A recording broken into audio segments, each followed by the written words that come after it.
वज़ीर-ए-आज़म शहबाज शरीफ का लाहौर में कोट लखपत का दौरा, जेल अस्पताल जाकर इंतजामात का जायजा लिया, खवातीन कैदियों के मसाइल सुने और मौके पर हिदायत जारी की।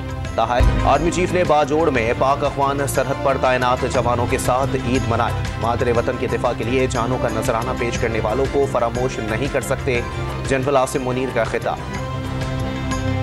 ईद के रंग, ईदी समेटने के बाद बच्चा पार्टी का हल्ला गुल्ला और मौज मस्ती। कोई झूलों के मजे लेने पहुंचा तो किसी ने आइसक्रीम और खिलौनों पर पैसे लुटा दिए।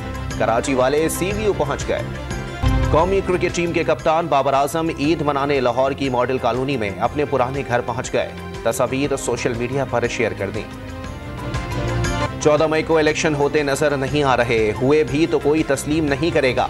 उसूली मौक़िफ़ है इलेक्शन एक साथ हो, हुकूमत मुज़ाकरात के लिए तैयार है। वज़ीर दाखिला राना सनाउल्लाह की गुफ्तगू। सुप्रीम कोर्ट ने हुकूमत को आखिरी मौका दिया है। मज़ीद हुक्मदूली पर नाअहली पक्की है। दुआ है मुज़ाकरात से शफाफ इंतखाबात का रास्ता निकल आए। चौधरी परवेज़ इलाही की गुजरात में सहाफ़ियों से गुफ्तगू। और कराची चिड़ियाघर की हथनी चल बसी। नूर जहां कई रोज से बीमारी में मुब्तला थी।